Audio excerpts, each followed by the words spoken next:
Hello, everyone. My name is Nathan Merkel. Welcome to Sports Stories, the podcast. This Sports Gator podcast will discuss different stories that we as humans have experience in, with, and through sports, hopefully providing context to the following questions. What makes sports so special? And how do sports impact us as humans? I'll dive headfirst into these questions through some critical conversations with a wide variety of guests on the show. With my current background in research and academia, I'll be looking to bridge the gap between practicality and research. I truly hope you enjoy the show. Thank you. All right, everybody, welcome to episode 2 with Brian Leahy. We're going to recap episode 1 and what we talked about a few weeks back. Episode 1 was an introduction to Brian, his love for the Dodgers, some strategy for baseball, the evolution of it, the ABS system, and also including the human element. And to pick up where we left off with last episode, we ended on a question that I asked him about robo-umps. And so we're actually going to start this episode directly with his answer of robo umpires in the MLB, the age-old question of the salary cap in the MLB, and should there be a floor and a cap? And then what do contracts look like? Also, should there be competitive balance? Let's look at like the example of the A's, who've historically been decent. They had their time to shine, but now they kind of suck. And so do we need balance? Do we need competitive balance in baseball? Do we need these juggernauts? Or do we need these really sort of lowly funded teams? And then also, what does the future of baseball look like? So I hope you enjoy the episode. I know the minor leagues, I think it's AAA, AA, they implemented robo umps. And my take is I don't approve of it because of the human aspect. And I would much rather, like you stated, I would much rather have an ump there with an ABS system in to get the calls right, rather than a Chinese backflipping robot, karate kicking robot, one of those things. And so I don't know. I'm really not a big proponent for robo umps. I understand, based on your argument, I understand the reasoning behind it, and I get the fact of getting calls right, the accuracy of it, with the ABS system where they can track the ball and they literally show point inches off of all this stuff. And so to that measure, I do agree, and I do like the idea of the accuracy, but I am not a fan of taking humans out of the game in order to make the game better. And I just think that to go back to your point, I also think baseball will always be America's pastime, and I think it's doing a disservice to the game to take humans out and put technology in. And so my thought is I would much rather have this ABS system and people would be able to challenge rather than having robo umps. But I'd love to hear what your thoughts are. So for me to properly answer the question, I'd have to really know like what that means in the minor leagues, and I don't know the answer to it. I'm not tracking what's happening in the minors. I feel like my interpretation of what I've heard about it was that it was the Hawkeye system put in place that automatically calls balls and strikes. I'm not sure how they're executing it. I had heard rumors that what they were looking to execute was like an umpire is behind home plate and wearing a system that when that blip happens, that ball goes through the strike zone, that like he gets like a notification to then call a strike. I don't know if that's what's happening. Basically, yeah. Right. And I don't know if that's what's happening or not. I would say that it's interesting. So my daughter is 10 years old. She is a Dodger fan, but she's 10. Like, she stayed up with me trying to watch like Game 7 of the World Series this year. She fell asleep after I went to extra innings, and she asked in the morning who won, but she's not a hardcore fan by any stretch of the imagination, and I doubt I was when I was 10 either. But if I was to take her to a game and an umpire had that system in place where it blips him, he knows to call a strike. It doesn't blip, and I'm being a little bit exaggerating what I know as far as how the system works, but this is what I heard. And if he doesn't get that beep to call a strike, he calls it a ball. Does that change how my daughter watches the game as a fan? Not at all. She has no idea. She knows that there is an umpire behind home plate, and he's a human, and he is saying "ha" when it's a strike, and he is not saying anything when it's a ball, and that's that. So I agree with you. If like the the post-apocalyptic future baseball movie 50 years from now shows these backflipping robot umps out there. Like, ew. Ew, dude. Yeah. Like, I don't want to see that. I don't want to see a dude hop on a hoverboard, Back to the Future 2 style, going around Right. the base. Like, I don't want to see that. Like, no, Right. man. I want to see humans playing with their wooden Right. bats and their, rawhide baseballs, whatever. I want to see, like, the reality of the game and umpires out there in their gray shirts and their black hats making their calls and saying out and saying safe. I want all that. So I don't want that. If robo ump means literally robots or literally taking the umpires off the field and just having a person sitting in front of a TV screen to make those decisions, yeah, that's kind of gross. But I doubt you and I, if no one told us at all that there was a system in place that was giving this guy a notification for him to call balls and strikes behind home plate, we wouldn't Mhm. know. Yeah. So I think to the fan, the casual fan, the kid fan who's growing and learning as a fan, like how the game works, if that's implemented, yes, guys like us can look at it and go, "What? What? Robots? Are we kidding me? Who's making these calls?" But 20 years from now, if they implement that and it becomes the norm, our children who grow up watching it will just be like, "Oh yeah, they're just an umpire just calling it and getting it right." Like, I don't think they would notice. So it's easy for us to be scared of that word. I am too. But I think balls and strikes is the uniquely most difficult part of umpiring. So Yeah. what they can do to help is great, but entertainment matters too. So if they think that the ABS system is entertaining and makes it, fairly fair with a chance for, overturned calls and the fans go nuts for that, then I wouldn't take that away if that's a cool, entertaining part of the game. And so far, I think overwhelmingly the people who are analyzing the game are saying like, well, this is actually pretty cool so far because fans are going nuts when it happens, and that's a good thing. So, yeah, I would, if that's good for the game, I'd stick with that over the overall, quote unquote robo ump. But my hope would be if they did go that route, it would not be true robots eliminating humans on the field. I do like the, I don't know, I don't want to call it the poetry, but just like the imagery of watching a game and understanding. And I do it myself, and forgive how loud I'll be on this, but like when I'm umpiring, I haven't umpired in a long time, but when I did, like everybody has a unique call, like strike call. Mine was ha, like going to like, I like that. And then strike three would be like ha ha, going the bow and arrow style. Like Yeah. some guys are like ha, and some guys are like ha, and like that's unique and cool to watch. It makes the game, something special and different, and you like seeing those calls and how that happens. So I wouldn't want to lose that's a unique fun part of the game. It just adds a little spice to it. So don't want to lose that stuff, but do want to do everything to get the calls right. If they could find that balance where I'm still seeing those umpires with their cool calls and doing their thing, but they're getting it right more often, I'm all for that. Yeah. Do you think this makes me interested with I think the word that I'm getting so caught up on is robo. I think if they just did like implementing assisted, like robo assisted or like something. It's because I think when you say robo ump, it just makes it feel like this.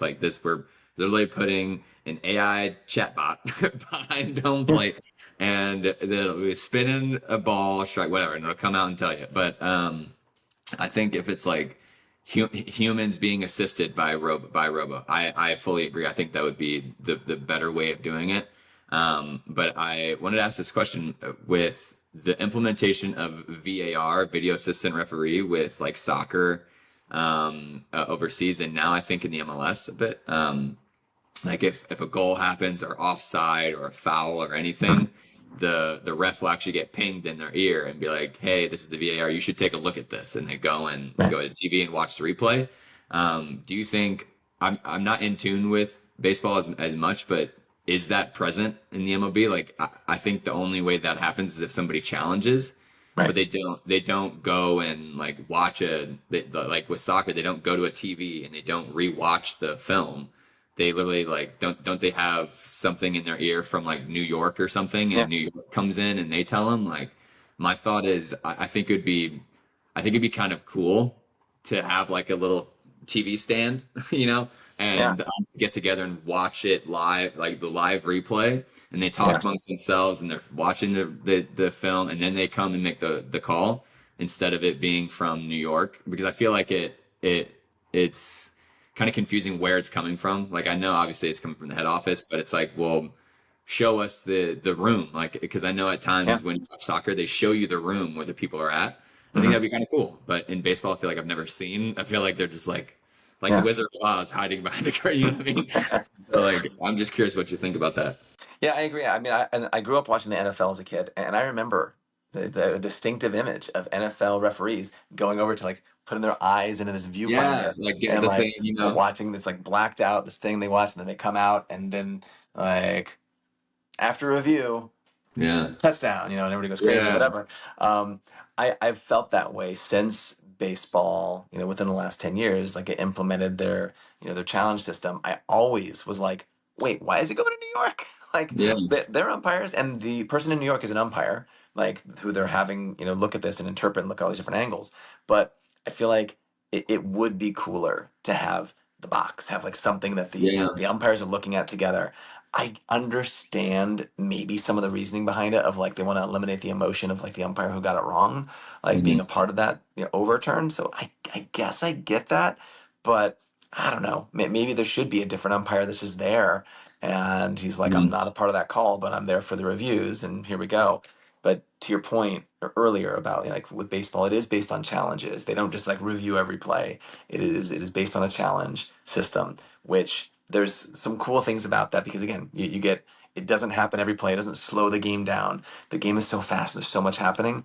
Man, challenges could be happening constantly, but because teams are limited by them, it does offer a nice balance of like the human element. Where if you run out of those challenges, dude, any play that happens afterwards, it is what it is. There has been some talk about umpires feeling ticked off when they're getting challenged a lot. And then when a team runs out of challenges, the umpire going, oh, you're getting it now. Hmm. Like, you're getting it. You tried to challenge me all day. You got it wrong twice. I can call. I'm going to call one off the plate now. I'm going to call one below the zone now because I'm mad at this player or maybe mad at this team. So there is that element that still can happen. So I'm a big balance guy. I don't want to turn all Jedi Knight on you, but like I think balance is such an important part of life for everything. So I am very comfortable with baseball finding a balance of where we want to get the majority of calls right. We like the Hmm. entertainment value of the challenge system rather than just like robots taking over everything. So I do like that balance, and I hope that's what the balance they find, even if they go a step further to quote unquote robo umps, which I think is just like Hawkeye system telling an Yeah. umpire. But I'd still want to see some human element there because I'm with you on that. I agree that I like that. I just want the human element to have as little impact on the outcome of the game as possible. I like the spice that they bring to the game, but I don't want them to impact the result of the game. Hmm. Yeah, I agree. It's funny when you mentioned like thinking back to football, they go under the hood, all that sort of stuff. Like, I just think that'd be so cool in baseball, like especially in postseason. I think if they implement it in postseason, like, I think that would just be so cool with the amount of tension that's there. Every pitch matters, all this stuff. Like, there's a TV somewhere, and the umps go and gather around this fully covered TV, and they come in and do a call. Like, I just think that'd be really cool. But yeah, it's really interesting to think about how much technology are sports willing to allow into sport, and like how much assistance is assistance without taking it away from the humans. And so I really hope in the future with the way that technology is growing, I just hope that league offices don't get enticed to start blurring those lines and start like flirting with how much can we put in Yeah, without taking humans out. yeah, And so I'm curious where baseball will be in 20 years. And so maybe like every ump is going to have a piece in their ear, and every call will be just given to them, and they're just there for the theatrics. Like right, maybe that'll right. be the future, or maybe they'll be like, screw it, scorched earth, all technology's out, going back to the old school. I don't see that happening, but Yeah. like I'm just curious of where it'll be. But I wanted to ask this next question. I think is a very controversial, especially for the MLB and where baseball is in America. Every other sport has a salary cap, Hmm. but baseball does not. And I think what was really interesting, I don't know if this is right, so correct me if I'm wrong, but I think Shohei's contract was worth like over half of the Blue Jays' team contract. from the like last year, and I think like a who maybe Shohei is probably worth more than the Orioles' entire team contract or like the entire national team's contract system. Like I just think it's really interesting. And I'm curious what your thoughts are on a salary cap for the MLB. Yeah, well, it's multiple different conversations, but I think in talking about like those extremes that Mhm. people will cite and the Shohei factor. Yeah. Shohei is such an outlier that I think it's unfair to even think about his contract, period, for anybody. Because when it came to his contract, everyone was like, what is this dude going to get? Because he's a unicorn. We've never seen it, and never means never. Like people are like, he's Babe Ruth. No, he's not. Yeah. No, he's He's not. better than Babe He's Ruth. he's better than Babe Ruth, man. And I know, like, look, there's old school people that would fleece me for a comment like that. I'm not here to argue that he is better versus his peers than Babe Ruth was versus his peers. Babe Ruth playing against all white players that then went back and drove a cab or farmed in the offseason is not comparable to these professional athletes today. But yes, Babe Ruth did dominate at a higher level versus his peers than Shohei did. I'll acknowledge that all day long, all day long. The thing that's always cited is Babe Ruth hit more home runs than teams hit. Yeah. So yeah, that's crazy. That is nuts. That's whatever. But Shohei being able to be one of the top 5 hitters on the planet and being one of the top 5 pitchers on the planet at the same time is unique, and I don't know if we'll ever see it again. I know there's guys that would like to do it. Paul Skeens was a two-way player in college and very successful at it, and then as soon as he went professional, it was like, no, no, just pitching. Pitching. It's so hard, not just to be good at it, but for your body to recover from how taxing pitching is as a starting pitcher. You spend the next 4 days recovering your body to prepare physically, but then you are mentally attacking the game plan for that next team and how those hitters hit. You're putting your all into that. It's so hard to find the time to also stay good at hitting. I don't know if we'll ever see it again. So his contract was so unique, and it wasn't thought up by the Dodgers. He thought it up. He and his agents, they were like, we know this is unique. We know that a fair contract for Shohei Ohtani will cripple any franchise that takes it. Yeah. And you're a Cardinals fan. Cardinals had Albert Pujols, best first baseman of our generation, top 3 first baseman of all time, maybe even an argument for the best first baseman of all time. And he was so fun to watch. I'm not a Cardinals fan, and the Cardinals have broken my heart many times. But I still acknowledge how great the machine was and how cool Albert Pujols was. But what he was asking for, and the way that the baseball structure is, which is so unique compared to other sports, is the Cardinals got to, not that they did it on purpose, but they got to take advantage of cheap peak Pujols. They Mhm. got Pujols during the first 6 years of his career where he was under team control, where the first 3 years of it could be league minimum with minimum raises, and then the next 3 years of it were arbitration years where, like, okay, what do other players in year 4 make based on this and this and that? And so he was making pennies for the amazing things he was doing and winning championships for the Cardinals, in his younger years. That 2006, when in his prime, he was right in the middle of his prime there, and then he won another one in 2011, right before leaving the team. But they got to take advantage of cheap Pujols. If they Mhm. had signed him to the deal that he was worth, that the market was dictating, which he ended up signing, I think, 10 years and 250 million or 10 years and 240, whatever it was that the Angels got. Look at what happened to the Angels. They were crippled by that Yep. contract, and they sucked after that. The Cardinals continued to win because they were like, we're willing to pay some of this money. And is that good for baseball? No, man. Pujols should have been a Cardinal for life. Like, Yeah. look at the appreciation he got when he came back at the end of his career and had that final hurrah with them. Dude, I was rooting for the Cardinals then too. Even as a Dodger fan, I was like, you know what? I would love to see old Pujols, win another championship with him. That'd be so cool. Yeah. I love seeing a player stick with his team. And it's so rare, but I love that. I'm a big Dodger fan. Clayton Kershaw is my favorite player of all time.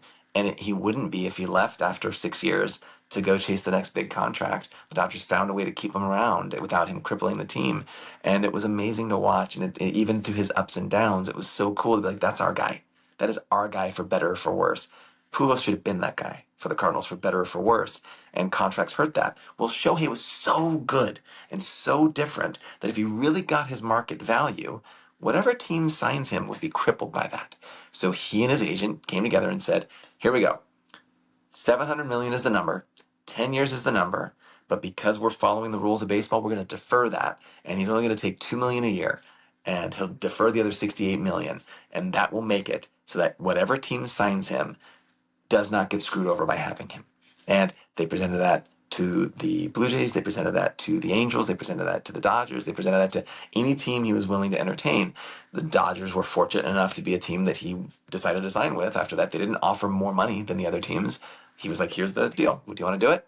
And the Blue Jays were like, yeah, we'll do that. And I think the Yankees would be like, yeah, we'll do that. And the Angels, actually, they balked. They were like, no, I don't think we could do that. And the Dodgers were like, sure, yeah, we'll do that for sure. And it's so unique that people could pick it apart all day long, but like, he's unique. Where it got bad is that 1 year, 2 years later, the Mets were like, oh yeah, well Soto's going to get a bigger contract and we're not deferring anything.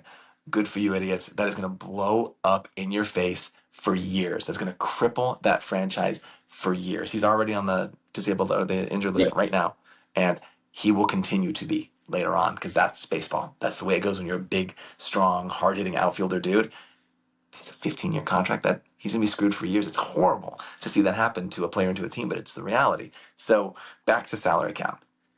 I think that conversation can only even be explored if there's a salary floor because Major League Baseball, compared to other sports, no sport exploits their young talent worse than Major League Baseball. And that's a big part of it, is that the players are like, you get us for so cheap when we're young and good that we are going to stick it to you when we are veterans later on. And you're going to be paying Albert Pujols $25 million when he's 40.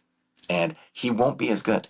And he wasn't. Pujols was bad for those 10 years with Anaheim because he was a human being. Most human beings start to decline after 30, and he was 31, allegedly. 31 when he moved over to the Angels, and it was a very precipitous decline for him. He was not the same guy the second he went over there. And even his last year with St. Louis, there were lots of other things we were like, ooh, he's not what he used to be. And that's normal. So, but because he was so cheap as a young player, it's his job to go, okay, now pay me because you didn't pay me before. You got to pay me now. So the only way a cap works is if a floor works too, to go, all right, teams that are not willing, the Marlins being like, all right, I'll take all this revenue sharing, but I'm not going to spend it on any players. Like that has to change. And going to a full balance, I like what the NBA does in that they go, all right, I'm not the NBA expert, so please forgive me if I misspeak here, but it's something to the effect of players and owners are splitting revenue. We get 50-50. And they define contracts of like, this is a supermax contract. You can't pay this person 700 million because you want to. It's he's a supermax player and that qualifies for a certain chunk of your whatever and goes around. I would argue though that there's good and bad to that. Like being a fan is such a unique experience. Mm-hmm. Is the NBA better because Oklahoma City can win a championship? I mean, watch the ratings. And Oklahoma City has arguably the best player in the world right now in SGA. But does anybody care outside of Oklahoma City? I don't think they do because they weren't watching. They weren't watching the finals. They didn't care. So like that cool, almost like socialist approach to like every team should have their shot to win and this is how it works. It's so different, in basketball because of how drafts work. Like you want that. The number one draft pick can change your franchise. Like you're able to scout better for the NBA and NHL. I'm sorry, NFL, maybe even NHL. Of like, we know this guy's going to impact us next year. In baseball, you draft a guy first overall, and you're like, we hope this guy impacts us in 3 years. Yeah. And you don't know if he will. So it's hard to pay that 19, 20, 21, 22-year-old drafted player out of high school or college and go, boom, you are ready for a $300 million contract. You don't know until they prove it. They have to prove that they can make the adjustments in the game, not just be the super talented person. There's adjustments they have to make. Even if they can hit the ball harder than anybody, they have to adjust to the pitchers facing them. So it is unique. So it's hard to be able to just define that and pay your young players in baseball because so many flop. So there is balance to it. But I do think the bigger question that's being asked is less about salary cap and more about competitive balance. And yeah, of course, like The Dodgers have manipulated a system that's in place. They haven't broken any rules. They haven't created anything new. They happen to be winning while spending more money than anybody. But I just want to go back to the Yankees for a second here. And I'm not a Yankee fan, obviously. I'm a Dodger fan. But the Yankees used to dominate the talk of the sport when they won 4 championships in the late 90s into the early 2000s. They won the last team to win 3 consecutive championships. Um, and they spent more money than anybody and all that stuff. But baseball was peak back then because everyone wanted to beat the Yankees. It didn't hurt ratings by having that team be that great. But the other thing that happened is, and people will argue this, go, well, they won because they had this core. Yeah, but then they paid the core. Like, yeah, that's a fun thing to say for 1996, like when they won when Jeter was young and Mariano was young and Posada was young and Bernie Williams was young. But then those guys need to get paid when they got older and they earned their contracts. And the Yankees said, yep, we'll pay them. We'll keep them. We'll keep paying them. Just because they didn't go find free agents doesn't mean that they didn't play that game and then have the biggest payroll in history at that time, more than anybody. But then the other thing happened. The ebbs and flows happened. Once they lost in 2001 to the Diamondbacks in the World Series, they didn't win again until 2009, and then they haven't won since. And it's not because they stopped spending. They've absolutely still had the highest payroll in baseball in different varying years during those time frames and didn't win at all because you can't guarantee winning in baseball with having the highest payroll. It's just a very, I don't know, man. It's a part of our culture now with like social media and everything. People like magnify things more than ever. The Dodgers aren't the first team ever to win back-to-back championships. They're not the first team ever to spend more money than everybody else. That happens all the time. But I do think they're in a unique time frame because of Shohei that will go away. It will. So I do want balance, but I don't want. I'm a union guy, man. Like I'm a union guy, and I'm always going to side with the players in a situation like this, as opposed to siding with the billionaires.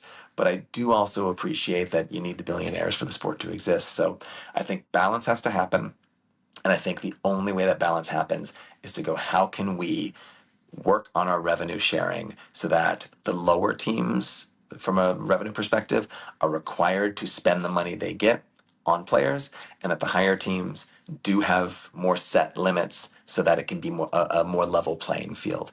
But I'm going to say something so controversial here. So controversial. Like, I think that Major League Baseball is better when the biggest market teams are in the conversation. Like, the Dodgers should always be in the conversation. The Yankees should always be in the conversation. The Red Sox should always be in the conversation. I mean, even the Cardinals, even though St. Louis is a smaller market, that fan base is so rabid for baseball, they should always be in the conversation. They should have the money to be in that conversation. Like, and the Marlins should win a World Series once every 30 years. Yep. Like, no offense. And actually, look, they've won 2 in the last like 30-ish years. They won in 97, they won in 2003. That's really cool. Like, there's 30 teams. So on average, every team should win once every 30 years, I guess. But like, not really. Also, like the bigger market teams going to the NBA, the Lakers should be in the conversation. The Knicks should be in the conversation. Should OKC always be in the conversation? Who cares? Like, it's cool that they won, and they should win when they've got a really good player like SGA and whatever. But like, it shouldn't be because of this like socialist approach to it of like, let's all take turns. Let's take turns winning. That wouldn't be fun. There's no fun there of like, we rotated around and one team won every 30 years, and that was how it should be. Like, that doesn't help the global sport. Like, some teams that have 15 million fans living in their city are going to clamor for it more than the team that has OKC has a couple 100,000 people living in that city. So cool they won. I don't care if they don't win again for 30 years. Next. Yep. Like, moving on. And I think the same thing for other sports too. The Kansas City Chiefs, they are America's team right now. When Pat Mahomes is done being Pat Mahomes, they won't be. They won't be. And that's okay.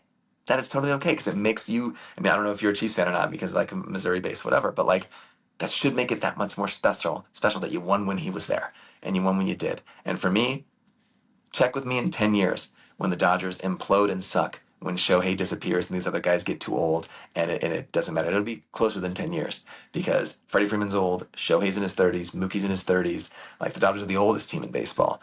Their ride is ending real soon. It just is. And I do welcome, even to being a Dodger fan and enjoying the ride, I do welcome balance. But the word should, if MLB goes, it's cap or bust, then we're not having baseball for a long time. And nobody wants that. It's a great game right now, and it's a popular game. they need to find a balance to just go forget cap, talk balance. Maybe that's a cap, maybe that's a floor, but balance has to be the thing that happens so that you don't have the tanking teams, which the NBA is dealing with right now too, which is the big deal with tanking. So I think all sports deal with it. I think they need to work on how can we make sure nobody's tanking, and how can we make sure that nobody just runs away with everybody with Mhm. absurd contracts. So yeah, I agree. Balance is important. It needs to happen. Yeah, I fully agree with that perspective. I think it's really interesting. And I think coming from just like a general viewpoint of the league, I think a lot of people that probably aren't super passionate fans of baseball don't understand the viewpoint that you're presenting here is because people just see these mega contracts, and like with Juan Soto, the Shoheis, the old the what Albert got, and all these contract extensions and deals that happen, and I feel like the everyday fan, you're just seeing, you're like, whoa, 700 mil, what the heck? Like this is nuts, and then Yeah. like, oh, 750, wow, like this is way too much, and that's when I think people start to think, oh, well, should there be a cap? But like you said, I think in order for a cap to be there, there needs to be a floor. In order for a ceiling to exist, a floor needs to exist. So Yeah.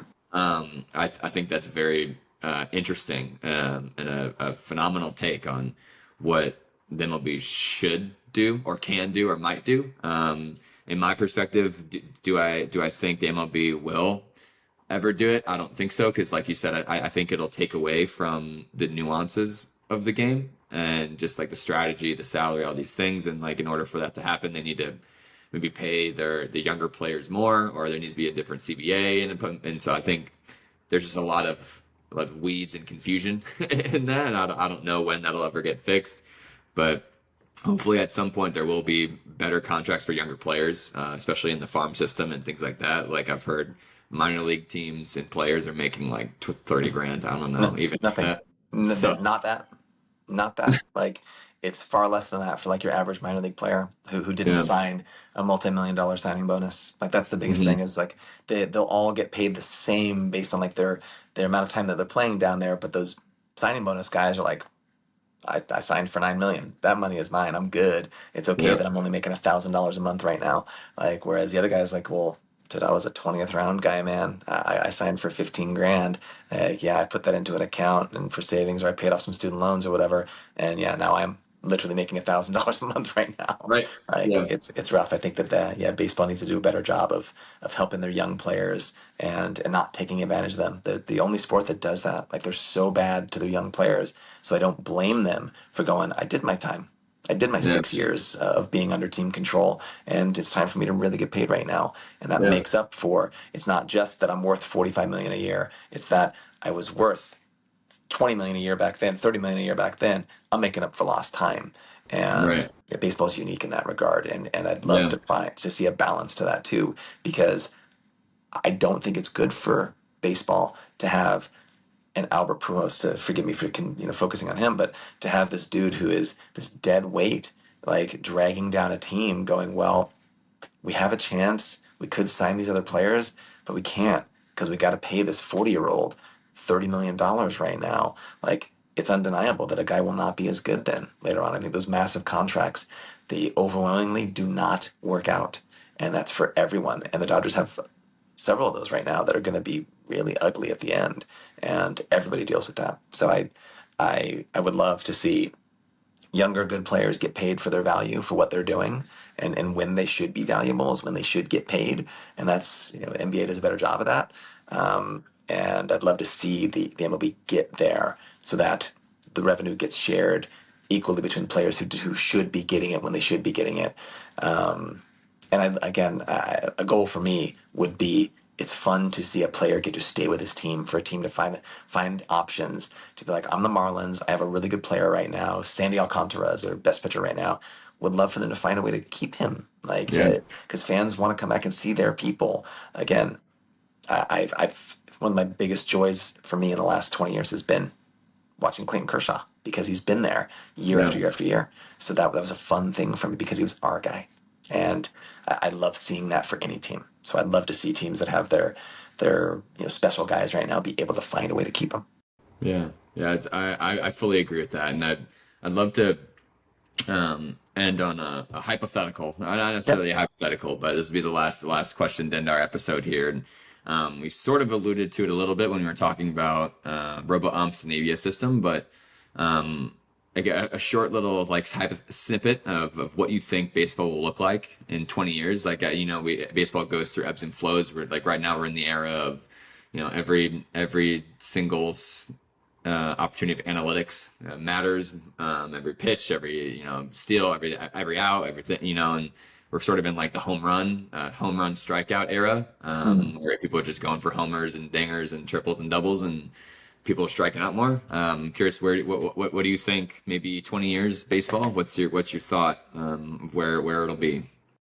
Um, I don't think it'll look that different from how it Yeah. looks today. However, I do have like a couple of hypotheticals that I'd like to see. I started this conversation today talking about pitchers and how I think that that's been the biggest shame that I've seen over the last 25 years to go from like a sport where a pitcher was a superstar because he pitched in the seventh, eighth, ninth inning regularly. Randy Johnson, Pedro Martinez, Greg Maddux, like that era of player. Um, we've seen it just get less and less. Like the starting pitchers are less of a big deal. I would love to see rules put in place that help protect starting pitchers, help them to be able to be a bigger impact on the game, help them to be a bigger focus on the game, and not just be these 5 inning guys that air it out and then you turn it over to your bullpen. So I'd love to see them find a way from a theater perspective to embrace starting pitchers. And a big part of that is helping them to stay healthy. So when I learned to pitch, I expected to throw every pitch of every game. I expected to be able to be healthy enough to get myself through a whole game. I getting taken out of a game as a little league player, high school player, even as a college player, it's like a slap in the face to you. You're like, I'm not out here I'm here trying to finish my game when I start. That's what I should be trying to do. And doing that, I was not throwing at 100% effort every pitch because I couldn't sustain that for 9 innings. There's no way. So, and no one could back then even. It's not that players are weaker now. It's not that Nolan Ryan was tougher than these guys. Maybe he was, but he wasn't throwing 100% all the time. He was a gifted dude with a gifted arm, but all pitchers back then, they paced themselves in the game, and that sometimes would inflate their ERAs, I'm sure, because earlier in the game they're like, I'm only throwing an 88 right now, but you get me later in the game, I'm gonna try to hit 94 because I'm gonna air it out when I need to. And so I'd love to see baseball find a way to prioritize starting pitchers again, find a way to help keep them healthier, find a way to get them deeper into games, maybe even have motivation for a team of like, you lose your DH, and there's been talk about this type of stuff, like you lose your designated hitter if you take your starting pitcher out before the fifth inning or before the sixth inning or before the seventh inning or something like that. So I'd love to see some stuff like that, and have a greater value on that. I'd love to see a greater value on accuracy as opposed to velocity. But if they can't get that under wraps, I mean, in 1968, it was called the Year of the Pitcher. And famously, the next year, Major League Baseball changed the height of the pitching rubber, or the pitching mound, changed it because pitchers were so dominant. People like to credit Bob Gibson as being like the only guy who did that. But that same year, Don Drysdale had 56 consecutive scoreless innings. That same year, Denny McLain for the Detroit Tigers won 31 games in an ERA in the ones. Like, it was overwhelming that pitching was dominating the sport and it needed to change. So they changed it. I would not be opposed of something crazy. Of they were like, okay, all these guys are throwing 102. We're going to move the pitching mound back 2 feet.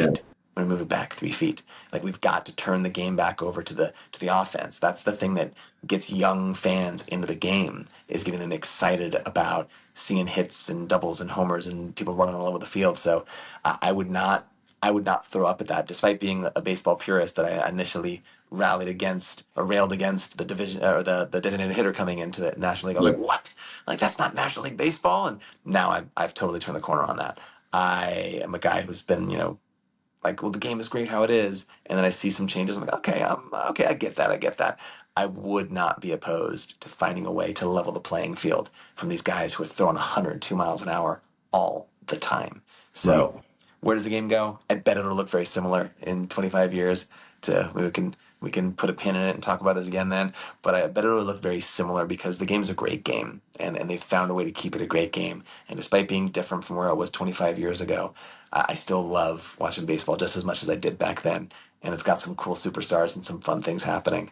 I do think that they just need to, the people who are running the sport need to understand the gravity of being a steward for the game, of making sure that they keep the integrity in place, and because it's a great game, despite trying to compete with TikTok for views. I get it. I totally get it that they're trying to do that, but there's other things they can do to get fans interested in this awesome game, and I hope they continue to do that.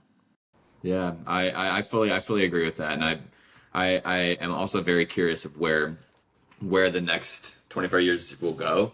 What ebbs and flows will be in place. What sort of I've always thought of them moving the bound back, or maybe shorter, or whatever it may be, or somehow giving a little bit more power back to the batter. Because I agree, like I went to, I think it was in Louisville, the Louisville Slugger Museum, and they had like a pitch emulator or simulator, and it simulated like a 90-mile-an-hour fastball, and it was just a continuous like ball just kept throwing about 90 miles an hour. And sat there, I was like, dude, how is it possible for a human to hit this thing? And I was like, I can't even imagine going up against a Skeens, and like that's just 100 miles an hour. Like I just don't know. I don't get it. Like how do you hit a round ball with a round bat and like make it consistent and and make it exciting? And so I'm curious, like maybe someday the MLB will move the mound maybe back a foot or two and give the batter maybe zero point 0.4 more milliseconds to react. Right. And maybe those 0.4 would make the game more exciting. Because I know MLB is like, I think in terms of consumers and fans, they're struggling to get fans to attend games, because I think MLB has sort of an aging population in terms of fans, and they're trying to entice younger people into the game. And maybe that's one drastic move that needs to happen. But Well, I would say like my one final parting thought, like I can all this as far as like baseball is concerned. My observation, like, so I gave you my romantic thing in the beginning of this conversation of me being a Dodger fan. My grandpa was a Dodger fan. My dad was a Dodger fan. But what truly made me a Dodger fan, it wasn't my dad cramming it down my throat, because he really wasn't. He didn't cram it down my throat at all. But it's because I lived in Southern California and I had regular basic TV. And if I yeah, turned on the TV, even turning the dial, I could go to KCAL and I could watch 50 games a year that were Dodger games. If those games had been Padres games, I would have been a Padres fan. If those games had been A's games, I would have been an Oakland A's fan. Like, it was based on them getting my attention and me having free access as a child that I could control, and I could turn on my TV and go, oh, here's the Dodgers. I'll watch this. And it made me fall in love with them. And then it didn't hurt that my dad was like, well, yeah, I'm a Dodger fan too. And your grandpa's a Dodger fan. And so cool. Now we're all Dodger fans. But it right. was access that made me a Dodger fan. And what helped grow that, dude, when I was in college, I went to college in Orange County, California, which is like a 45-minute drive from Dodger Stadium. A ticket to go sit in the pavilion, the bleacher seats in left field or right field, was $6 when I was in college. And they had $2 Tuesdays. Those didn't last long because I think people took that $4 in savings and spent it on a couple of 40s, and they Right. showed up just riled up, man. I watched people rip the benches out of the field like during a game on a $2 Tuesday. It was bad. But $6 as a college student, even as Yeah. a struggling college student who was making minimum wage on the side to like help pay tuition and stuff, I could manage $6. I could be like, all right, I could split parking with my brother and or my friend, and I could go out to a game and I could spend $6 on a game. I can make this work. I might not buy a Dodger dog, I might not buy a beer at the game, but I'm gonna get to the game because $6 can make it happen. Hmm. Those seats are now $50, $100. The Right. cheapest seats you're gonna find at Dodger Stadium are gonna be $100. So Yeah. where's the college student who's doing that? How could he do that? Me existing now as a 20-year-old couldn't have done that. I couldn't have gone and enjoyed my team. My daughter right now, if she wanted as a 10-year-old to go watch a baseball game, she wouldn't know where to begin. Yeah. She wouldn't know how to find it. So if you want fans to be lifelong fans, like I'm a lifelong fan, it's because it's like a religion to me. And they converted me by Yeah. giving it to me for free, getting me addicted to it. I mean, sorry for like the analogy of drugs or whatever, but like Yeah. they got me No, it's true though. addicted to this sport for free when I was Yeah. a child. And that has lasted through into my adulthood. If they can't give access to kids to watch a game for free, if they can't give access to young fans to get into a game for cheap, if they can't figure that out, they will continue to lose fans. And then the fans like myself will age out, and my daughter won't have the same passion because she won't have access to it, even with her father cramming it down her throat. It Right. doesn't matter. If she can't access watching her team for a low, easy cost, easy access, then all is lost. And that's the biggest. It's not about pitching. It's not about umpires. It's not about pitch count, or sorry, a pitch clock. It's not, like Mhm. all those things that they're championing right now. Like, we're doing a great job for baseball. That's what's bringing fans back. I don't think that matters. I Yeah. think what matters is, can young fans get addicted to this game for free early? If they Mhm. can, they'll be there for life. And they're not succeeding in that right now because it's so hard to access. Yeah, I agree. I think that's such a great take. 'Cause I think since the way that baseball was America's pastime was that for that exact reason is when you turned on a TV, usually a game was always on. There's always a game on, and something like that. And that's where part of me in the past, I would buy the MLB TV subscription because I just loved to watch it. But now, like, they put in these blackout restrictions and all these things, and so like now, like, what's the point? And they get all these different streaming services have different things, and so like now I have to pay a month to do this, and so like I mean, at some point, like there's just no way for me to Yeah, keep. How do you keep up? You can't keep up. So totally. Totally. yeah, but I loved this conversation. I think this was great. I'd love to do another one in a year or two and see if all the things we've said stack up Totally. and if we agree to what we said. But thank you so much for joining for the episode and talking baseball. And I hope everybody out there enjoyed it. So thank you so much, Brian. Awesome, man. Thanks for having me. Talk to you soon. Yeah, absolutely. All right. Thanks, everybody, for tuning in to episode 2. That concludes the 2-part episode series with Brian about the MLB. I'm hoping to do another episode like this in the future, sort of the same style of what I did with the NHL. It might be sort of a state of the league address about the NHL and the MLB. So hopefully you enjoyed that, and stay tuned for more episodes in the future. Thank you.